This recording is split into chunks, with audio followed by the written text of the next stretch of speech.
The train station breathed with restless bodies and hurried footsteps. The echo of rolling suitcases cutting through the low hum of voices. Fluorescent lights flickered above, casting pale halos over faces too tired, too distracted to notice. Her standing still at the edge of the platform, she clutched a small suitcase, its leather handle worn smooth from years of use. Her fingers trembled around it, not from the cold but from something far heavier. The air was thick with the metallic scent of iron and dust, a smell that clung to her throat. She tilted her head slightly, eyes scanning the crowd with an intensity that belied her calm posture. A red scarf wrapped loosely around her neck swayed with each draft that surged through the station, almost alive, tugging at her like an unspoken reminder. She pressed it down with one hand, as if anchoring herself to something fragile, something that might slip away. Her gaze landed on the departure board. Numbers shifted, cities appeared and vanished, time moving too quickly. A cracked watch dangled from her wrist, its glass fractured into a spiderweb of lines, frozen at 3:17. She couldn't remember when it had stopped, only that it did on the day everything changed. "Don't look back," she whispered under her breath, lips barely moving. The words were swallowed instantly by the clamor of voices, as though they were never spoken at all. Still, her eyes kept searching, each face in the crowd blurred, but she lingered on the shapes of strangers, hoping, fearing, dreading recognition. A tall man passed with his collar turned up against the chill, and for a moment, her breath caught. Her grip on the suitcase tightened until her knuckles burned white. But it wasn't him. Not yet. The whistle of an arriving train cut through the noise, shrill and aching. People shuffled closer, anticipation rippling through them. She didn't move. Her body was rooted, but inside, everything churned. The pulse in her throat, the storm in her chest. A child's laughter rose briefly from somewhere nearby, sharp and innocent, piercing through her thoughts. She closed her eyes, just long enough for the memory to flicker back. The betrayal, the silence that followed, the taste of salt on her tongue. Her jaw tightened.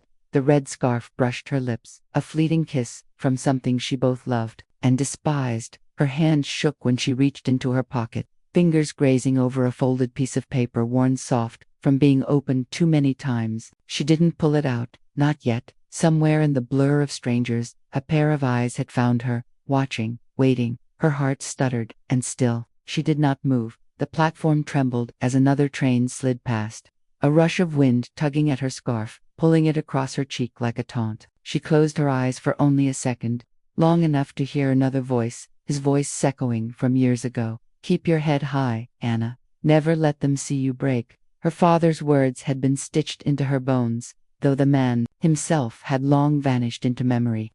She could still picture him in the kitchen, sleeves rolled up, his cracked wristwatch ticking steady as he tightened the strap on her first school bag. The same bag, though worn and frayed, now rested inside the small suitcase she clutched. Every journey, every burden, seemed to carry pieces of him with it. But the watch on her own wrist, frozen, fractured, felt like a cruel reminder that promises could shatter just as easily as glass.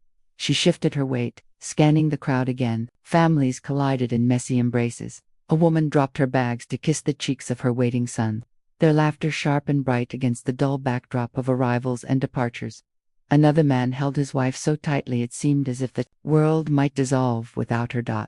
Anna turned her face away. Her chest burned at the sight of their reunions, too raw, too loud against the silence pressing inside her. She was alone, had been for longer than she dared admit, and loneliness had teeth that bit deeper every passing day. Her fingers grazed the folded paper in her pocket again. Rent notices, overdue bills, the endless demands of survival all pressed against her skin. She had worked herself thin, cafes, night shifts, anything that paid enough to keep the lights from flickering out. Yet it was never enough. Not for him, not for what he took. Her throat tightened. She told herself she wasn't here for revenge, not entirely. She was here for something else, proof, closure, maybe even justice. But the words tangled. Revenge had a way of whispering itself into every silence, making itself at home in her veins. Somewhere in the crowd, the stranger was still watching her. She hadn't turned to face him fully, but she felt the deliberate stillness of his gaze, not casual, not fleeting, intentional. His silence was heavier than the noise around her, as if he knew something she didn't, or worse, something she wasn't ready to face. The announcement board flickered again, delayed. The letters blinked cruelly. A postponement of both departure and escape. Her breath caught. She could leave now, slip away before the train returned, disappear, back into the ordinary grind of survival. Or she could stay, let the weight of the scarf, the watch, the suitcase, drag her forward into whatever waited. Her lips curved, almost involuntarily, into a small, confused smile, bitter at its edges. She hesitated, one foot tilting toward the exit, and then she stopped. The first drops of rain fell against the glass roof of the station. Soft at first, then harder, until the sound wrapped around the crowd like a restless drumbeat. Anna lifted her head, letting the echo of thunder press against her chest. The storm outside felt too familiar, loud, unrelenting, impossible to ignore. She shifted her gaze and found him again. The stranger, he stood several feet away, unmoving, while others scattered to avoid the leaks dripping from the ceiling. His coat was worn thin at the shoulders, shoes scuffed, edges of the leather fraying like unraveling thread. He carried no bag, no umbrella, only a wallet he slipped into his pocket after paying for coffee at the corner stall. She had caught a glimpse as the photo inside flashed under the harsh light to children. Maybe, their smiles wide, but the picture was creased, folded at the corners as if held too often, too tightly. Something inside her faltered. The weight in his eyes was not curiosity but recognition of loss, of hunger, of a kind of tiredness she knew too well. He was no stranger to broken things. Her hand brushed the cracked watch on her wrist. She had always believed betrayal carved her apart in a way no one else could understand. Yet here he stood, silent, his story stitched invisibly into the worn seams of his clothes. An invisible mirror, reflecting pieces of herself she wished she could hide. The rain thickened, drops slid down the glass above, blurring the view of the city lights, making the world outside look distant, unreachable. She pressed her palm against the cold suitcase handle, pulse quickening. Leave, just leave. But her feet refused the command. A voice inside her whispered questions she didn't want. Was she meant to notice him? Was this fate threading their paths together, or just another trap? A whistle echoed through the damp air, sharp and aching. People shuffled closer to the platform edge, their impatience rising. Anna stayed back, her throat tightening. He shifted then, only slightly, lifting the coffee cup to his lips. His hand shook barely, but enough for her to notice. That tremor was not unlike her own when she gripped the suitcase earlier. She clenched her jaw. Don't trust him. Don't trust anyone. And yet, her body betrayed her with a step forward. Just one. The scarf slipped loose from her neck, falling against her shoulder, the red fabric catching the dim station light like a flare in the darkness. She saw his eyes follow it, not with greed, not with threat, but with something unreadable. The train's arrival roared through the station, drowning everything else. Steam hissed, brakes screamed, and in the chaos, their eyes locked. Neither of them moved. Not yet. The storm outside had deepened, each clap of thunder shaking loose fragments of memory she had tried to bury. Anna pressed the suitcase tighter against her leg, chest aching with the thought of simply leaving, slipping out through the station doors, vanishing into the night, letting the train and the stranger and the weight of the past dissolve into noise. Her foot moved toward the exit, shaky, unsteady, just one step, then another. She whispered under her breath, a plea only she could hear. Enough, just go. But something tugged her back, not the suitcase, not the scarf, not even the cracked watch. It was the quiet certainty that unfinished things never really disappeared. They followed, shadows pressed against the ribs. She stopped, slowly turning her head for one last look. He was closer now. She hadn't seen him move, but there he stood near the edge of the platform, the crowd flowing around him like water against stone. The wallet had slipped from his pocket, and in his hand he held her scarf. She hadn't even noticed it fall.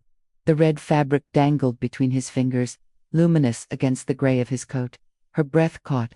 Some people carry more than just bags, she thought. They carry silence. And sometimes silence is heavier than any suitcase. The scarf was no longer just hers, was something else, a question waiting to be answered.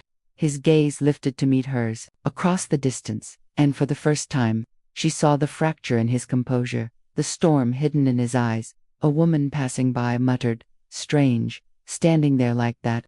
Another man glanced at Anna, then at him, and shook his head, with a quiet disapproval reserved for things unspoken. Society's judgment rippled softly through the station. not in words but in narrowed eyes and sidelong looks.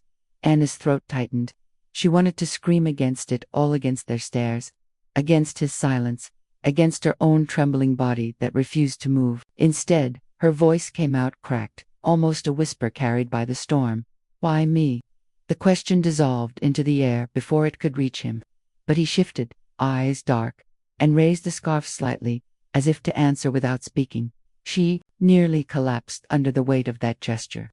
For a moment, her knees bent, suitcase slipping in her grip. She pressed her lips together hard enough to taste metal, fighting the tears rising sharp in her eyes. The train doors opened, spilling light and voices into the station. People surged forward, impatient, determined that Anna did not move. Neither did he. And in that suspended moment, between leaving and staying, between silence and confession, the world held its breath. The scarf dangled between his fingers, red against the gray stormlight. And for a long moment Anna thought it was simply an accident, just something she'd dropped, something he'd picked up. But then she saw it, the way his thumb pressed into the fabric, gently, almost reverently, as though it carried a weight far heavier than cloth. He looked at her, and the silence cracked. It belonged to her, he said softly, barely audible. Over the hiss of the train's brakes, Anna froze. The words landed like stones in her chest. She wanted to ask who, but she didn't need to. She knew. The photo in his wallet, the two smiling children. One of them had worn this scarf once, maybe on another storm-lashed day. And now, here it was, wrapped around Anna's neck as if by fate. The scarf was no longer hers at all. It had been borrowed, unknowingly, from a stranger's grief. Her father's voice echoed again, not as comfort, but as a cruel echo. Keep your head high, never let them see you break. Her head dropped anyway. She remembered the folded paper in her pocket, the job application she had clung to as a way out of her spiral. The company's name was etched at the top in bold print. And now, as she caught a glimpse of the badge clipped inside his coat, her stomach turned cold. His name was there, undeniable. He wasn't just a man on a platform. He was the one whose signature could decide her future. The owner, the gatekeeper, the man she had unknowingly tied her next chance at survival to. Fate or trap? The question screamed inside her. Her watch pressed sharply into her wrist, its broken hands frozen at 3:17. That time, the moment she'd lost everything, looped back again, mocking her. She traced the crack with her thumb, trembling. The storm thundered outside, louder now, echoing the chaos in her chest. She could feel herself reaching the edge of something irreversible. To walk away meant living half alive, shackled to silence. To step forward meant surrendering to whatever this man's presence demanded: revenge, confession, or something darker. Her lips parted, but no sound came. Instead, she moved, not toward the train, not toward the exit. She walked past him, her suitcase dragging behind her, and through the open doors of the building adjoining the station. A glass sign glowed above the entrance, the same company name that lived on the application, folded in her pocket. She stepped inside, and the door closed behind her like a verdict. The glass doors sealed the noise of the station behind her, muting it to a dull hum. Inside, the air was colder, sterile, heavy, with the quiet authority of polished floors and flickering fluorescent lights. Anna's suitcase wheels rattled across the tiles, an echo that made her feel both exposed and unstoppable. He followed, not rushing, not hesitating, just present, his silence pressing against her back. She stopped at the reception desk where a young clerk looked up, her curious eyes flicking between them. Anna gripped the handle of her suitcase so hard, her fingers went numb. "I have an application," she whispered, sliding the folded paper across the desk. Her voice cracked like fragile glass. The clerk opened her mouth to respond, but he was already stepping forward. His hand brushed the scarf, still hanging from his grasp, red fabric trailing like a ribbon of blood between them. He placed it gently on the desk beside her paper. "She doesn't need an application," he said quietly. Anna's breath faltered. His words, kind on the surface, cut deeper than any cruelty. He wasn't choosing her for her struggle, for her fight, for the years of clawing survival. He was choosing her because she was a mirror, a reminder, a ghost of someone he had lost. Her cracked watch pressed painfully into her wrist, a reminder of her own frozen time. The weight of the scarf, her daughter's, not hers, settled heavy on the desk. She realized then, every object she had clung to, every thread of survival she thought was hers, had never belonged fully to her. They were fragments of other people's stories, stitched into her own. The clerk hesitated, watching them with quiet judgment, perhaps sensing what Anna already knew. This was not opportunity, not rescue. This was replacement. She turned to him, eyes burning. "I'm not her," she said, voice trembling but sharp. His jaw tightened, but his silence said enough. He knew. He didn't want her truth. He wanted her shadow. Anna looked down at the scarf, then at the cracked watch on her wrist. Her father's voice echoed again, softer now, reshaped. "Keep your head high." For the first time, she lifted her chin not out of defiance, but out of release. With trembling fingers, she pushed the scarf back toward him. "She deserves it back, not me." For a moment, the storm outside rattled the glass walls, lightning, splitting the night. She felt her chest split open not with loss, but with something new. A rebirth in surrender. He stared at the scarf, his expression unreadable, then finally folded it into his palm. His shoulders sagged, as though the weight of memory had finally settled where it belonged. Anna picked up her suitcase, lighter now, and turned toward the station doors. The clerk's voice called faintly after her, but she didn't stop. When she stepped back onto the platform, the storm had eased. The crowd was thinner, quieter. She stood in the same place she had before, but she was not the same. The train's whistle pierced the night, inviting her forward into whatever came next. Not every stranger you help is meant to stay, but some leave you changed forever. The night had emptied the station of its rush. What was left were fragments, a paper cup rolling across the tiles, the faint shuffle of a janitor's broom, the soft hum of lights overhead. Anna walked slowly through it all, suitcase trailing behind her, the wheels no longer rattling but gliding, as if lighter than before. The rain had stopped, leaving the air washed clean. The streets outside shining with broken reflections of She paused under the awning, breathing in the scent of wet pavement, the kind that clung like memory. Her wrist felt bare without the scarf brushing against it, without the weight of borrowed grief. The cracked watch remained, though its broken hands still frozen at 3:17. She touched it gently. It no longer felt like a curse, it was just time, captured in stillness, reminding her that survival sometimes meant carrying fractures, not fixing them. Back in her small apartment, the suitcase was pushed under the bed. She opened the drawer of her nightstand and placed the watch inside, not as something to forget but as something to keep safe. Under the thin glow of the lamp, its fractured glass caught the light in fragile patterns. For the first time, it didn't look broken. It looked whole in a different way. She lay on the bed without removing her shoes, staring at the ceiling where shadows swam like unspoken thoughts. Her father's voice echoed again, but softer now, less commanding, more human. "Keep your head high." And then, another line rose in her chest, one that did not belong to him but to the night itself. Sometimes, love is not romance. It's recognition. Recognition of what we lose. Recognition of what we still carry. Recognition of strangers who step briefly into our lives and leave something behind, even if they don't stay. Anna turned onto her side, eyes blurring against the lamp's glow. She felt the weight of exhaustion, yes, but beneath it ran something steadier, pulse of strength, a quiet refusal to disappear into silence. The storm outside had passed, but in its wake came stillness, the kind that invites you to breathe again, even when your chest aches. She closed her eyes, not to escape, but to rest, knowing tomorrow would arrive with or without her readiness. She didn't have all the answers. Perhaps she never would.